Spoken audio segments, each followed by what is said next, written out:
ละเมื่อเบิดบ่ละมาป้าเลยป้าขุดเนาะบ่เลิกปานใดเอาสำนี้นะพอดีเลิกไล่กับเบียร์หน่อยเนาะเบียร์หน่อยเลิกไล่กับบ่ได้เลยพอดีแล้วสำนี้เย็นๆนี่ตอนนี้กินตอนเย็นๆเติมพลังพี่น้องเนาะเสียบตัวนี้ซ้ำสิเลิกกันแล้วพูดขี้เกียจมันสิมานี่แหละพี่น้องตัวอันตรายตัวนี้แหละ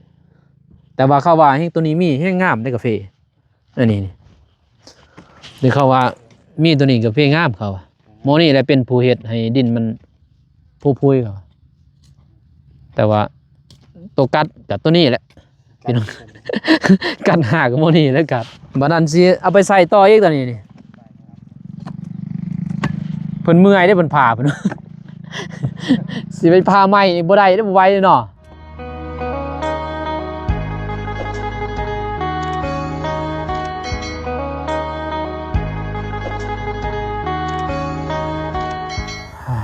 พี่น้องเนาะเอาเปิดภาพมาบัดนี้ข่อยคำย่ำแรงพี่น้องมาหาทางไอ้แดงเพิ่นไหวอีหลีเนาะบ้านนี้อยู่นี้พี่น้องมื้อนี้พูดหมดภายหนึ่งเลยโอ้คักอีดอกไอ้แดงไปไสดอกคือบ่เห็นนี่ไอ้แดงนี่เอาเป็นไงกราบทักทายสบายดีสวัสดีเด้อพ่อแม่พี่น้องหมดสุขสุคนเป็นไงเนาะยินดีต้อนรับเข้าสู่สองบานุ่งพี่น้องมาแกะมาหาตอนเบาเตียงเบิ่งก่อนพี่น้องเนาะก่อนสิกลับเพราะว่าเป็นพุทธนะมาเบิ่งเล็กน้อยแล้วก็สิกลับแล้วก็ซื้อของอยู่ของกินมาพาเพิ่นไอ้แดงไปใส่เมื่อบ้านเขาหมดแล้วเสร็จบานนี่กินจนเขาหมดกินฮอดว้าวกินฮอดเมียเราจักเรากินฮอดเมียแล้วโอ้ยไอ้แดงนี่มา3 มื้อกินฮอดเมียเลยโอ้คักเว้ยไปใส่เด้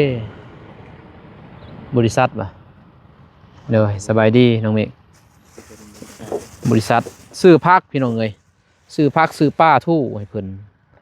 แต่คือว่าคนบ่หลายถ่ายลายด้วยตำแจวเอาเห็ดปนโลกพักเอาแล้วเว้ยบ่ฮู้ได้ว่ามาหลายคนเนาะมื้อนี้เจ้านี่ก็ซื้อของกินซุปมาฝากซื้ออยู่บ่ซื้ออยู่เสาสีแดงอ้าวของกินจะไหนเอาไว้ได้นี่บ่ไว้นี่ยันมาเขาไปกินได้นี่ปะโอ้ละเมื่อเบิดบ่ละมาป้าเลยป้ารุดได้นี่ ป้ากับ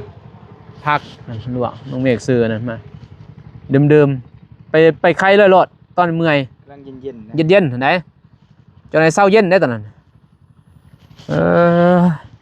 ไอ้แดงเมื่อเห็นอยู่หมู่หนึ่งเนาะตอนเขามากินเอาไปกินข้าวหันไก่ว่ำมันได้เบียบแก้คือเราเพิ่นสิไปซื้อนั่นซื้อนี่โอ้ไหวเติบมันขุดเนาะบ่เลิกปานใดเอาสำนี้นะพอดีเลิกไล่กับเบียร์หน่อยเนาะเบียร์หน่อยเลิกไล่กับบ่ได้พี่น้องพอดีแล้วสำนี้สบายดีเด้อตัวไหนก็ยั่งอยู่แป๊บซี่ตอนเช้าซ้ำสิกินอยู่นะมาเนี่ยจนกินลายก็ได้เด้กินจนเป็นวัดไว้เติบเนาะมาตอนเช้านี่บ่มาค่อยมาบ่เด้อ2 คนนั้นมาตอนยังตอน9 โมงนี่บ่เพราะว่าบ่นุ่งว่าโอ้ไว้เติบเพิ่นคำว่า2 คนมาไว้แท้5 คนเนาะเย็นนี่ตอนนี้กินตอนเย็นเติมพลังพี่น้องเนาะ ตาย ขุดนี่เมื่อยเด้แต่เที่ยวนี้แค่แน่บ่มีหินไปปุ่นแล้วเขียนนั่นเจอหินเลยพี่น้องอันตรายแน่เบิ่งนั่นใส่หินแล้วบัดงงเงงไปทางพุ่นแล้วเพราะว่าใส่ลุมบ่มีใส่ลุมมีแต่บนนี้นั่นแหละนี่วิทย์นี่ก็จบก็บ่เป็นหยังเลยใส่เขียนนั่นก็ได้คอยเอาไงเอาแหละคือโจ๊กบ่ขาวมือจุดโพงดีได้นี่พอเขาไทยนี่คันบ่ไทยกว่านี้แม่นบ่บ่ไทยนี่โอ้ อันนี้ตึงไทยตึงขาดได้นี่มันขาดตึงไทยจนมุนหมดยิ่งซ้ำนี่ได้พี่น้องคันว่าอันนี้ให้กว่านี้น้องเมฆเนาะไว้ลีเพิ่นเฮ็ดเนาะควายนี่ซ้ำนี่แหละขุดไปเนาะอันนั้นก็เอาลงมันก็บ่ได้ขุดงามไปได้ดอกเพียงเลยเฮาปลูกไว้เฮาเสร็จงามคือบริษัทเป็นไปบ่ได้บริษัทนี่ห้อยมิ่งคิงเลยแม่นบ่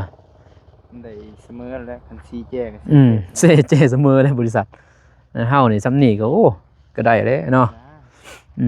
เพราะว่ามันอยู่ที่การดูแลนะใส่พวกเนาะใส่พุ่นเนาะสุดท้ายเฮาก็ทมคือเก่าแหละพอเฮาอยากขุดเพียงมันได้เฮาเอาลงนั่นซื้อเบียร์กาแฟดินกับไทยเลยปั่นหมดเลยเด้จนเรียบร้อยเนาะโอ้หากาแฟตัวนี้เนาะกาแฟก้างแม่นบ่ตะกี้แบบนี้ว่าสวนแล้วเนาะแบบนี้แหละมีเพียงเดี๋ยวนี้เหรอ10กว่าเมตรนะโอ้มีแต่กาแฟเบิดบ่ปลาแบบนี้ตัวนี้เราตัดแม่นบ่ตัดเอารถจกกวนไปพุ่นรถจกลงแต่ว่าเพิ่นมาตัดเอาปืนนี่โอ้ชาวบ้านเพิ่นมาตัดเอาปืนเพิ่นตัดจนหมดเนาะมันยังแต่กระต้อรถจกกดออกเพียงไงเนาะดื้อไว้เลยอะไรไอ้แดงเพิ่นไปเมื่อซีเขาเพียงไงเพิ่นว่าเธอคิดฮอดดูตีแล้วเพิ่นมาดนเท่าไรจักมือเลย1 2 3มื้อนี้เนาะ4 มื้อพอมันใกล้เติบเด้เราก็ยังมื้อหาครอบครัวแล้วแหละเราลงไปให้น้ำมันตอนเช้าทางเอื้อยเพิ่นเอาเพิ่นก็มอบให้นั่นเป็นจังได๋มายังพักพิคู่จังได๋สิแบ่งให้น้องเมฆนี่กินเดิมบ่ไอ้แดงแพงบ่ไปคู่เอามือตำแจวแบ่งเอาขายเอามาหลายอยู่บ่หลายทงหนึ่งก็หลายนั่นแหละอ้ายเอาเมื่อก็มันเที่ยวเด้แต่ซ้ำเฮาเทือนแล้วบ่โดยคนเทือนไอ้แดงพุ่นไปไกลเด้แต่หันไปก็17 บาทพุ่นแต่เฮือนอ้ายก็ซ้ำมาพี่แล้วจะเป็นได้เฮ็ดจะได้เราใส่เนาะหาก็ปฏิเสธบ่ได้คนเคยใส่เคยไปนำกันนั่นน่ะมันก็บ่ได้หนักในนาดอกพี่น้องพอเบานุ่งก็สิแวะไปหาน้องเดิมคือเก่าหั่นน่ะก็ไปหาน้องเดิมแล้วก็มอบให้เลยไว้เลยละเห็นคันพ่นตกนี่ผู้ดีงามเนาะน้องฝนตกมาใส่บัดนี้ก็คิดว่าสิปลูกคันในนี่ตายบ่จ้ะวะตามที่เจ้าเคยปลูกถ้าเฮาปลูกดอนนี่คำบ่ตายก็มันกับบัดแม่นบ่ใบหล่นหมดแม่นมันสิใบหล่นก่อนใบใหม่บัดนี้สิแตกใบใหม่ก็คือเก่าเนาะมันทิ้งรุ่นได้แต่ว่าเฮาปลูกแล้วมื้ออื่นฝนตกใส่บ่เป็นหยังประมาณอาทิตย์นึงนี่ตายถ้ามันถิ่มทิศนึงนอกรถมันสิมีตัวตายตัวนอกตัวยืนตัวใดก็ได้แต่ว่าสิเสียหายหลายเลยพอแห้งดินไทยแม่นบ่ดินไทยมันสิแห้งง่ายมันสิบ่อบบ่เก็บน้ำบ่ได้เก็บดอกมันล่มมันนะมันรวมพอดินบ่ทันแน่นเด้นี่กำลังตกเทื่อนึงแม่นบ่ท่านนี่2-3 เทื่อแล้วแต่ว่าแต่ค่าไทยมันฮะก็ตกเทื่อนึงนานตกเทื่อเดียวเองมันยังทันคักประมาณ3 เทื่อตกผู้ดีตอนเฮาไทยเนาะแล้วเฮามาปลูกมันสิซุ่มพอเป็นมันแน่นได้เด่นอันนี้มันสิแต่ว่าคันมันเรื่อยประมาณคันเฮาปลูกทีนึงเฮาปลูกมื้อนี้มื้ออื่นมื้อฮื้อมันตกเนาะมื้อฮื้อตกนี่บ่เป็นหยังแล้วได้เลยแล้วนี่ เอาแต่เพราะว่ามือเฮาแกะอันนี้มันสิอิหยังขึ้นว่าดินมันจะแตกเนาะบางคนบางทีเขาปลูก มันต้องมีแม่นเหรอ10คนต้องมีผู้หนึงเอ้าเหลือ2คนนั่นแหละมันต้องแตกแม่นบ่ แม่น 100 อันมันก็ต้องแตกอัน1 2 2หรือว่า10 อันแตกอัน1ก็มีพี่อ่า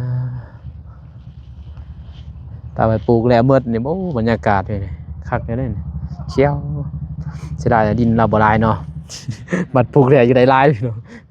หาเงิน ถ้ามีเงินหลายๆเจาะจีมเท่านี้ก็จะขาย คล้ายๆบ่มันแพงมา จะแพงนะตอนละ ตอนเราซื้อนี่บ่แพงบัดเดี๋ยวนี้มันสิแพงเด้พอราคากาแฟมีมันมูไล่ได้บัดนี้เฮาเบิ่งสมมุติเบาเตียงปลูกพี่น้องเอ้ยมันงามนี่เฮาสิไปทำทางข้างนี่สิแพงเออ แพงแพง เพราะว่าเขาฮู้ได้มันงามเลยเจ้าต้องอยากได้บัดนี้แม่นบ่ถ้าเฮามีเงินตอนนี้เฮาปลูกเฮาซื้อนี่ได้นี่ตอนเราบ่ทำมันงามเฮาเด้อแล้วแต่เฮาสิบ่มีเงินเด้สิสืบต่อเนาะเกาะทางนั้นเกาะทางนี้บ่ได้พี่น้องเอ้ยไปยังเลาะเล็กๆน้อยๆเพราะว่าสิหาทำไอ้แดงเพิ่นไอ้แดงบ่อยู่ซ้ำเห็นบ่ไปบริษัทมันนักขี่กล้าป่ะไปส่งออกทางได้ปะขี่กล้าเนาะไปส่งทางได้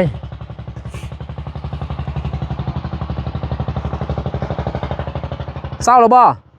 พักผ่อนแล้วบ่ยังสิลุยอีกบ่นี่คือว่าสิพักมียัง สะเก็ดระเบิด เหล็กไหลบ่สเก็ตระเบิดมีบ่แถวนี้บ่มีติปักซอง ตะกี้มี เท่านี้เลย มีคุ้มมันอยู่สวนตอน ว้ายก็นั่นเขานั่นน่ะบ่ อยู่นี่บ่มีเนาะ เขากวาดบ่ได้บ่คือว่ายังไว้เสียบสอนบ่ได้เด้ แต่ว่าฟังบ่แน่ใจคุ้มมันหลาย โอ้อันตรายนี่คือเนาะนั่นเนาะน้องโนนั่นแหละเขากวาดหมดแล้วแต่ว่าบนคาต้องบ่ได้กวาดเนาะ พอแล้วว่าอยู่ประมาณ10กว่าปีบ่เป็นหยัง เท่านี้บ่ บ่อยู่ดินสนุ บ่เป็นหยัง บ่เป็นหยังแล้วว่าก็ค่าก่อนขุดกินได้ค่อยถือ เราก็อยู่หั่นบ่ ตะกี้เราอยู่หันก่อนเราสิเอาให้ลูก บ่พอแล้วอันไหนเออ เลี้ยงเรา บัดสนุไปเฮ็ดเนาะ ลูกเคยไป บัดลูกเคยไปตัดบัดนี้ก็คากินจน กินจนว่า จักใจคนเลยเนาะมันฮอดเวลาคือเขาว่าเฮาหับมาตัวนั้นก็เป็นนำตัวนั้นไปเลย มันก็คนบุกเบิกเท่าไรเราเท่าไรกกนะแต่สมัยสงคราม เขาก็เฮ็ดหมดเลยเนาะ ข้าวปลดปล่อยแล้ว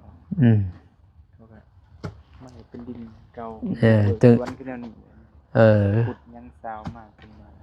มันเข้ากันนั่นเนาะเขากวาดหมดแล้วเพียงแต่นี้เสกหมดเลยนะเพราะว่านี่แหละคันว่าตะกี้เนาะเดินเนาะเดินยนต์แม่นบ่เดินยนต์บ่ อยู่เทิงนี่เดินอยู่เทิงภู เพราะว่าสมัยตะกี้เขาสิเดินยนต์มีแต่อยู่เทิงนั่นแหละอยู่ท่าแต้ง2-3หน่วยบ่ หน่วยผู้จวมหน่วยผู้แต่ยืนหน่วยผู้นั่นมีแต่เดินยนต์หมดสมัยนั้น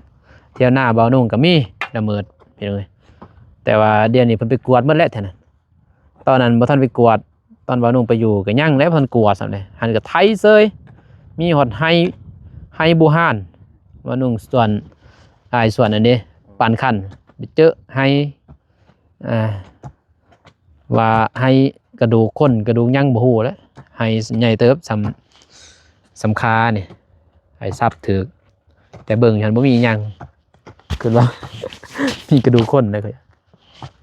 สมัยเขาพัง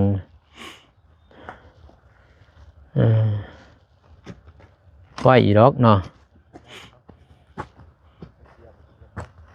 เสียบตัวนี้ซ้ำสิเลิกกันแล้วพูด ไม่เลิกเลย เลิกซ้ำนั่นเลย พอดี เพราะว่าเมื่อคำเจ้าคุดใหญ่หน่อยหนึงเวลาเขาปลูกเจ้าปลูกก็ง่ายมันบริทมเนาะนี่ก็คุดน้อยนี่ก็บัดพ้นโต๊ะก็เจือนลงควัดอีก เด็กวัด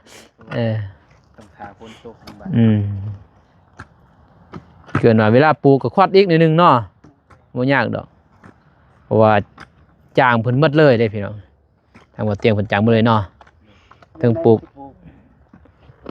ฝนตกพุ่นแล้วก็ฝนตกแล้วนี่พี่อัน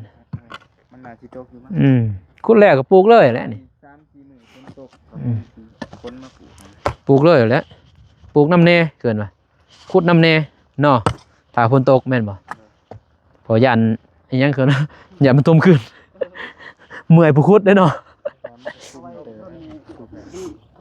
ทมแม่นบ่เพราะว่ามันต้องสุดโตลงเด้อพี่น้องนี่แต่ว่างัวพวกเขาบ่ได้เด้กันงัวเก่าได้นี่ม่วนขุดมื้อนี้มื้ออื่นโอ้ยขุดมื้อนี้มื้ออื่นก็บ่เห็นนะงัวแมลงตัวนี้สำบายแน่เนี่ยโอ้เราเอากรรมกรบ่มาบ่ยากดอก4 คนมื้ออื่นอีกมื้ออื่นนี่ก็4-5 คนเนาะซ้ำ5 คนนี่บ่เลยไอ้แดงบ่ได้มื้อเต้นี่นอนหมดบ่แม่นเนี่ยไอ้แดงก็มาดอกมื้ออื่นแต่สวยแน่แล้วก็ย่านเพิ่นมื้อสีเขาฮะประมาณ4 โมงแรง 4 โมงแรง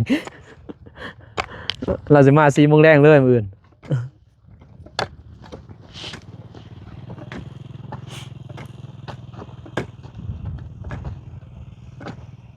คือควายขุดนะคือขุดควายจะลอยเนาะบ่ว่ามันมีนั่นบ่งแก็บบ่ฮะโอ้อันตรายอีหลี แต่ นี่ ว่ากับใครแน่มันก็สิอยู่อย่างใหญ่นะถ้าเอาขี้งัวมาใส่ปึ๊บมันสิมาอ้างนี่นี่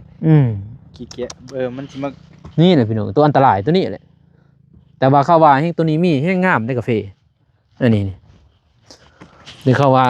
มีตัวนี้กาแฟงามเขาว่าหมอนี่แหละเป็นผู้เฮ็ดให้ดินมันพุยเขาแต่ว่าตัวกัดกับตัวนี้แหละพี่น้อง กัดหากหมอนี่แล้วกัดบงแกบนี่แหละพี่น้องเนาะเอาใส่ฝุ่นคอกับอันนี้สิลายมันสิมาจุ่ม เต็มเลยจุ่มเต็มเลยมันสิกินเนาะมันสิกินตัวนี้นี่พี่น้องเลยว่าสิบ่ได้ใส่ฝุ่นคอนะบ่ใส่ดอกคุยใส่ห้องพื้นเอานั่นเอาตัวเราซื้อมาเนี่ยตัวดินดำมันเกินปุ๋ยซีมาผักบางนุ่งก็ใส่ตัวนั้นแหละพี่น้องก็เคี้ยวอยู่ตอนนั้นแต่เดี๋ยวนี้มันแก่แล้วมือใส่ก็ใส่มือบ่ก็บ่เด้แม่นบ่เดือนเกินว่าปีนี้เอาใส่ปีหน้าบ่ได้ใส่คือเก่า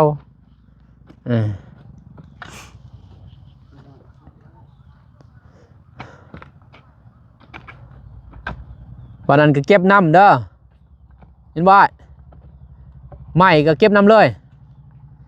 สิใส่ต่อได้ใหม่ตัวนี้เดี๋ยวไปแทกที่สวนต่อวันนั้นสิเอาไปใส่ต่ออีกตัวนี้นี่เพิ่นเมื่อยได้เพิ่นผ่าเพิ่น สิไปผ่าใหม่บ่ได้ได้บ่ไหวเนาะดีกว่าเก็บตัวนี้แหละใส่โอ้สิบ่ได้บ่ 7,000 8,000 นี่เนาะประมาณนั้นเลยเนาะแต่ว่าเก็บกะบ่หมดดอกน้องเมฆเท่าไหร่เก็บหมดเลยบ่ที่แท้เก็บหมดเลยเนาะ 3,000 เก็บบ่หมดดอก 3,000 นี่แหละตัวนี้มันน้อย 7-8,000 พุ่นได้นี่แทกจน2 มื้อ3 มื้อบ่จักมื้อครึ่งคือว่า3 มื้อลืมพี่น้องมื้อครึ่งอันนี้ก็พอน้องเมฆมาใส่นี่